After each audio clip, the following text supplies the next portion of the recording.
Hi అండి, అందరికీ welcome back to my channel అనమాట. నేను తమ్నేల్ ఏదైతే పెట్టానో అదే మీకు నేను చెప్తాను అనమాట. ఎందుకంటే ప్రతిసారి కూడా నేను ఇదే మాట చెప్తున్నా, తమ్నేల్ ఏదైతే పెడతానో అదే తీసుకొస్తాను అనని. నిజంగానేనండి, మా అకౌంట్లో డబ్బులు హ్యాక్ అయినాయి అనమాట. అక్షరాల 45,000 యాక్చువల్లీ ఎవరి అకౌంట్? మా అకౌంటే అన్నాను కదా, మా అన్నయ్య అకౌంట్ అండి. జస్ట్ 1 మంత్ అవుతుందంతే హ్యాక్ అయిందనమాట. డబ్బులన్నీ తీసేసుకున్నారు. ఎలా హ్యాక్ అయిందంటే, మా అన్నయ్య చాలా జాగ్రత్తగా ఉంటాడు. ఏది కూడా పాడు చేయకుండా అన్నీ సరిచూసుకుంటాడు అనమాట. అలాంటి మనిషియే హ్యాక్ అవని అంటే నేను సడన్గా అసలు షాక్ అయిపోయాను. మా వదిన చెప్పగానే ఇలా అన్నీ సడన్గా బ్లాక్ చేసేసాడు, నెంబర్స్ అన్నీ బ్లాక్ చేసేసాడు. ఫోన్ చేయంటే వెళ్ళకపోతే ఏమైంది అనుష వదిన, అన్నయ్యది ఇలాగా ఫోన్ పనిచేయట్లేదంటే అకౌంట్లో డబ్బులన్నీ పోనీ పావని అన్నీ బ్లాక్లో పెట్టాము, నెంబర్స్ పోలీస్ స్టేషన్లో కంప్లైంట్ ఇస్తే అలా చెప్పారు, బ్లాక్లో పెట్టమన్నారు అందాకని అన్ని నెంబర్స్ బ్లాక్లో పెట్టాడు అనమాట. అయితే ఎలా జరిగిందంటే మిస్టేక్, ఫ్లిప్కార్ట్ నుంచి ఒక మెసేజ్ వచ్చిందంటే, అస్తమని ఎవరు ఆర్డర్ పెట్టుకుంటారు కదా, కొన్ని ఇంపార్టెంట్స్ అయినాయి ఏవో తనకి సంబంధించినవి ఫ్లిప్కార్ట్లో ఏదో వస్తే మెసేజ్ చెక్ చేశాడంట. ఈ సైబర్ నేరగాళ్ళు ఎలా ఎక్కడ మనల్ని హ్యాక్ చేయాలని ఉంటారో తెలుసా అండి. మనం వస్తాం ఆయన ఆర్డర్ పెట్టుకోవడానికి. ఈ ఆర్డర్ పెట్టుకున్నప్పుడు మనం ఏ ప్రూఫ్స్ అయితే ఇస్తున్నామో ఆ టైంలో హ్యాక్ చేయడానికి సిద్ధంగా ఉంటారు. So that's why be careful అనమాట. మా అన్నయ్య ఆ ఫ్లిప్కార్ట్లో మెసేజ్ చూస్తూ కొన్ని ప్రూఫ్స్ ఇమ్మని అడిగారు అనమాట. వాళ్ళు ఆ ప్రూఫ్స్ ఇచ్చే సమయంలో అవతల వాడు హ్యాక్ చేశాడు. సో పట్టేసుకున్నాడు, తొందరగా అనుకోకుండా ఇచ్చేసాడు అన్నయ్య. అది ఆ సైబర్ నేరగాళ్ళకి వెళ్ళిపోయిందనమాట. అలా వెళ్ళిపోయిన తర్వాత చూసుకున్నాడు, వాళ్ళకేమో ఓకే చేసేసాడు, వాళ్ళేమో అది చూసుకున్నారు. తర్వాత తను డిలీట్ చేసేసాడు, అన్నీ జరిగినాయి. ఈ చేసే సమయంలో అవతల వాడు హ్యాక్ చేశాడు అనమాట. ఎంత జాగ్రత్తగా ఉన్నప్పుడు కూడా. ఇంకా ఏంటి మనీ డబ్బులు కట్ అయిపోయినాయి అని మెసేజ్ వస్తుంది అన్నయ్యకి ఏటీఎం కార్డులో.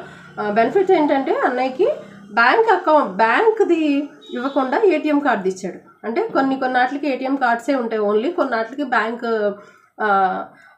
ఏంటంటారు కంబైండ్ అయి ఉంటాయి. అలా లేనిదే ఇదనమాట. ఓన్లీ ఏటీఎం కార్డు మాత్రమే తను పెట్టాడు. దాంట్లో ఉన్న మనీ అంతా కట్ అయిపోయింది. బై మిస్టేక్ బ్యాంక్ అకౌంట్ కనుక ఇందులో లింక్ అయి ఉంటే మొత్తం డబ్బులన్నీ పోయాయి అనమాట. అంత ఇది జరిగింది. దయచేసి ప్లీజ్ అండి, మీరు ఏదన్నా ఆర్డర్స్ పెట్టినప్పుడు ఈ మీషోలో ఇలాంటి వాటిల్లో చిన్న వాటికి చీరలకి బట్టలకి మన ప్రూఫ్స్ ఏమి అడగరు. కానీ అంతకు మించి పెద్ద సామాను ఆర్డర్స్ పెట్టినప్పుడు, ఎందుకంటే మా అన్నయ్యలు కొంచెం ఎలక్ట్రికల్స్ సామాను అవి గట్రా పెడుతూ ఉంటారనమాట. సో దాని నిమిత్తమై, కంపెనీ నిమిత్తమయ్యో తన పర్సనల్ గురించి ఏవి మొత్తం పెద్దవి అనమాట అవి. సో అవి ఆర్డర్ పెట్టినప్పుడు ఇలా జరిగిందనమాట. దయచేసి జాగ్రత్త అండి. మా అన్నయ్య వెళ్ళి పోలీస్ స్టేషన్కి కంప్లైంట్ ఇచ్చాడు. అయితే అక్కడ కంప్లైంట్ ఇవ్వకూడదు, ఎందుకంటే వాళ్ళు ఏం చేయలేరు. ఈ సైబర్ ఒకటి ఉంటుంది అనమాట, అక్కడికి వెళ్ళి కంప్లైంట్ చేయాలి. అక్కడికి వెళ్ళి కంప్లైంట్ చేస్తే వితిన్ 2 వీక్స్లో కానీ 3 వీక్స్లో కానీ వాళ్ళు చెప్తారనమాట. అసలు ఈ పోలీస్ స్టేషన్లో కంప్లైంట్ ఇచ్చాడు కానీ వాళ్ళు ఏం పట్టించుకోలేదు, ఏం చేయలేదు. జస్ట్ ఊరికే కంప్లైంట్ రాసుకున్నారు, అంతే అయిపోయింది. తర్వాత కంప్లైంట్ ఇచ్చిన తర్వాత మనీ కట్ అవుతుంది. కంప్లైంట్ ఇచ్చిన తర్వాత కూడా అన్నయ్య అకౌంట్లో మళ్ళీ డబ్బులు కట్ అవుతున్నాయి. అప్పుడు బ్లాక్ చేయాల్సి వచ్చింది. నెంబర్లు బ్లాక్ చేయండి అని చెప్తే, అది కూడా అన్నయ్య తెలివితేటలతో బ్లాక్ చేయమని చెప్తే అప్పుడు బ్లాక్ చేశాడు. వెళ్ళి తిట్టేశాడు, మీరేం పట్టించుకోవట్లేదు, ఏం చేయట్లేదు, మేము కంప్లైంట్ ఇచ్చి ఎందుకు ఇలాగా మీతో అని తిట్టేశాడు అనమాట. ఇంకా తర్వాత సైబర్ దాంట్లో కంప్లైంట్ ఇవ్వాలని తెలుసుకుని అక్కడికి వెళ్ళి కంప్లైంట్ చేశాడు.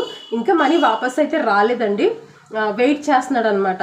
సో వాళ్ళు కష్టం ఒక్కసారి అయిపోయిన తర్వాత ఇదే సిచ్యువేషను. నేను డెలివరీ అయినప్పుడు మా హస్బెండ్ అకౌంట్లో కూడా ఒక హిందీ వాడు హ్యాక్ చేశాడు. ఎలా హ్యాక్ చేశాడంటే ఇలాగే హ్యాక్ చేశాడు. ఈయన ఏదో దాంట్లో డ్రైవింగ్కి కోసం తన పూర్తి డీటెయిల్స్ ఇస్తున్నాడు అనమాట. అంటే ఇంత జీతం ఎక్కువ, మా దగ్గర జాయిన్ అవ్వండి మెసేజ్ ఇతను పెడితే వాళ్ళు కాంటాక్ట్ అయ్యారు. వాళ్ళు ఎవరు? సైబర్ నేరగాళ్ళు. కానీ మా ఆయనకి తెలియక మీ లైసెన్స్, మీ పాన్ కార్డు, మీ ఆధార్ కార్డు, మీ విజిటింగ్ కార్డు, అది ఇది మొత్తం అకౌంట్ నెంబర్తో సహా ఇచ్చేసాడు. ఫుల్ డీటెయిల్స్ ఇచ్చేసేటాడికి హ్యాక్ చేసాడు. మా అయితే 29,000. వాడు హ్యాక్ చేసి హిందీ వాడు మా ఫొటోస్ పెట్టి వాట్సాప్ గ్రూపులు అన్నిటికీ సెండ్ చేసి మమ్మల్ని బ్లేమ్ చేశాడు. ఇంకా మమ్మల్ని ఇవ్వకపోతే మీ ఫోటో ఇలానే మేము పెడతా ఉంటాము అందరికని మమ్మల్ని బ్లేమ్ చేశాడు. మమ్మల్ని బ్లేమ్ చేసేసరికి మమ్మల్ని మమ్మల్ని బ్లేమ్ చేశాడండి. అలా బ్లేమ్ చేసేసరికి మాకు భయం వేసింది అనమాట. భయం వేసి ఇంకా ఆ నెంబర్ నుంచి అది పోతే పోనీ అని అనేసి వదిలేశాడు. కంప్లైంట్ ఇది ఇచ్చాడు కానీ తను ఏ రకంగా కూడా కేర్ తీసుకోలేదు. అలా మా డబ్బులు పోనీ అనమాట. అందరికీ బి కేర్ఫుల్ అండి ఏదన్నా ఇచ్చేటప్పుడు, ఎందుకంటే నెరగాళ్ళు అలానే ఉంటారు, వీళ్ళేం పోరు, చచ్చిపోరు మంద. మరి ఎందుకనో తెలీదు. ఓఎక్స్ఎల్లో కూడా వెరీ బి కేర్ఫుల్ అండి. ఓఎక్స్ఎల్లో కూడా చాలా మోసాలు జరుగుతాయి. దయచేసి ఇదంతా ఎందుకు చెప్తున్నానంటే పర్సనల్ ఎక్స్పీరియన్స్ బాధ వస్తుంది. అటు మా అన్నయ్య 45,000, మా 29,000. అసలు మా సిచ్యువేషన్ అప్పుడు చాలా కష్టంగా ఉంది. అలాంటి టైంలో కూడా పోగొట్టుకున్నాము. మీ అందరికీ అండి, ఎందుకంటే ఉపయోగపడే వీడియోలో ఎందుకు చెప్తున్నానంటే మేము ఎదుర్కొన్నాయి చెప్తున్నాం. జాగ్రత్త. ఫ్లిప్కార్ట్స్లో, అమెజాన్లో, తర్వాత ఈ ఓఎక్స్ఎల్లో పెద్ద పెద్ద ప్రోడక్ట్స్, చిన్న చిన్న ప్రోడక్ట్స్ వాళ్ళేం ప్రూఫ్స్ అడగరు, జస్ట్ మన ఇంటర్ అడ్రస్ తప్ప. పెద్ద పెద్ద ప్రోడక్ట్స్కి అడుగుతారనమాట. సో వాళ్ళేమో బాగానే అడుగుతారు, వాళ్ళు నిజమే, వాళ్ళకి కావాలి అవి. కానీ ఆ టైంలో బి కేర్ఫుల్గా ఉండాలి.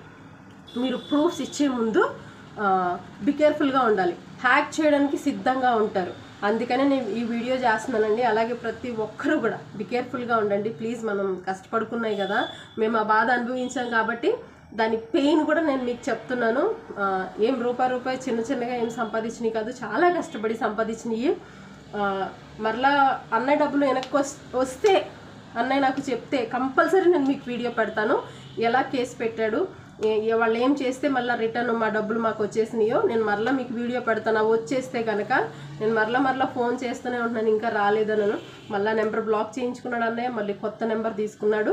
అందుకే అండి కొంతమంది ఇలా చేస్తారని నేను అన్నయ్య అంత జాగ్రత్తగా ఉన్న అన్నయ్య హ్యాక్ చేశాడంటే ఇంకా చాలామంది ఉంటారు కదా, వాళ్ళందరి కోసం చెప్తున్నాను. థ్యాంక్ యూ సో మచ్ అండి వీడియో చూసినందుకు.